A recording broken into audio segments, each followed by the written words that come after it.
नाज़रीन, अवामी न्यूज़ में ख़बरनि जो सिलसिलो जारी है। इन वक्त असीं तव्हांखे छाछरो में ख़बर ॾींदा हलूं त छाछरो जे शहर मुबारक रिंद में लोअर सेकेंडरी स्कूल तरफान योम यकजहती कश्मीर के सिलसिले में लोअर सेकेंडरी स्कूल का प्रेस क्लब मुबारक रिंद ताईं एहतजाजी रैली कढी वई है। रैली में उस्तादन, शागिर्दन, समाजी अगवान, डॉक्टरन, आम माण्हू वॾे अंग में शिरकत कई है। कश्मीर है महकूमा मजबूर, कल जिसे कहते थे ईरान सगीर। मेरे भाइयों, कश्मीर पाकिस्तान का शहर माना जाता है। मेरे भाइयों, कायदे आज़म ने 1947 ईस्वी में पाकिस्तान हासिल किया तो मुआहदे के मुताबिक कश्मीर पाकिस्तान की सरहद में तय पाया। मेरे भाइयों, लेकिन हिंदुस्तान की सरकार से ये बात बर्दाश्त ना हुई और उसी दिन से आज तक कश्मीर के बड़े हिस्से पर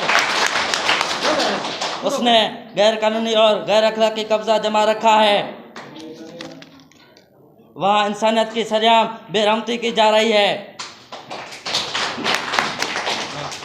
आज भी हमारे कश्मीरी भाई और बहनें गुलामी की चक्की में पीस रही हैं। वहाँ नौजवानों को सरेआम शहीद किया जा रहा है।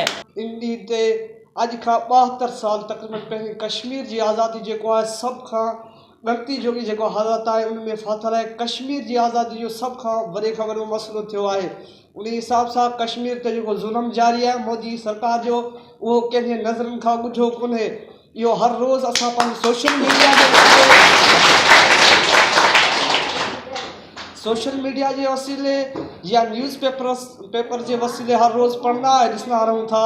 तंहिं करे इन ॾींहं जे हिसाब सां अॼु असां पंहिंजे ॻोठ मुबारक जे अंदरि पर रैली करण जो सोचियो हो। उन हिसाब सां कश्मीर जे अंदरि तइलीमी निज़ाम बिल्कुलु धर्म भरम आहे ऐं उते असांजे ॾिसो कोरोना जे हिसाब सां असां वटि 6 महीना कर्फ्यू जेको लागू हो उन में असां केतिरो नुक़सानु खाधो आहे।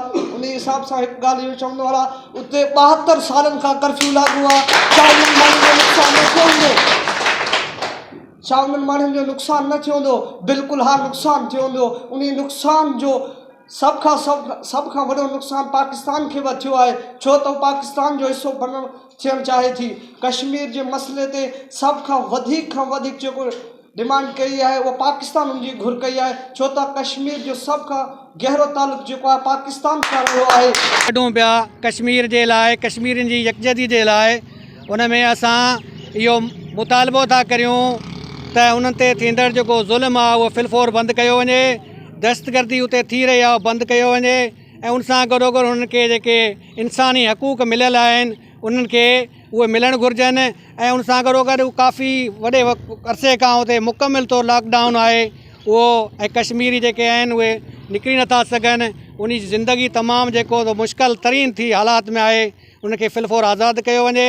ऐं उन सां गॾोगॾु इहा आवाज़ असां साराए थर खां हिकिड़े नंढड़े ॻोठ खां जेको बुलंद कयो आहे, इहो आवाज़ पूरे दुनिया ताईं पहुचे ऐं इहो आवाज़ जेको आहे मुसलमाननि ते इहो थिए पियो, ज़ुल्म वग़ैरह थिए पियो, इहो बंदि थियणु खपे। मोदी जी हुकूमत जेको आहे अॻे कारकर्दगी हुनजी बिल्कुलु तमामु ख़राबु आहे, इहो थियणु खपे। ऐं पाकिस्तानी असां पूरा गॾु आहियूं हुननि सां, कश्मीरनि खां।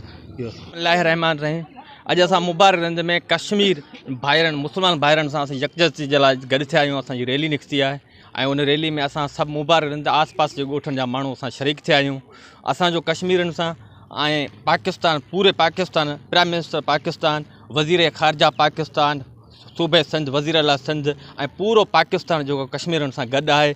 ऐं इंडिया ते असीं लानत था ॾियूं जिन असांजी कश्मीरनि भाइरनि ते ज़ुल्म कयो आहे। अली केतिरे टाइम खां उहे ज़ुल्म कंदा पिया अचनि, उन्हनि जे नियाणियुनि ते, उन्हनि जे ॿारनि ते दहशत कनि पिया। असीं लानत था ॾियूं मोदी जी हुकूमत ते, लानत इंडिया ते, लानत मोदी जी हुकूमत ते। पाकिस्तान ज़िंदाबाद। फरवरी ते कश्मीर जी यकजहती लाइ स्कूल जे तरफ़ां ॾिहाड़ो मल्हाए रहिया आहियूं।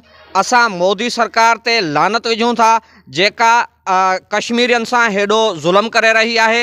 असां इंसानी हक़नि जे तंज़ीमनि खे अपील करियूं था त हू जल्द अज़ जल्द इन मसइले जो नोटिस वठी कश्मीर में इंसानी जानियुनि ते थींदड़ ज़ुल्म ख़िलाफ़ु आवाज़ उथारीनि ऐं कश्मीर खे जल्द अज़ जल्द आज़ादी ॾियाराइनि। ऐं कश्मीरी जेको चाहिनि था त असां जेको आहे सो पाकिस्तान सां गॾिजूं ऐं पाकिस्तान सां इल्हाक़ करियूं, उहो हुननि खे हुननि जो बुनियादी हक़ ॾिनो वञे।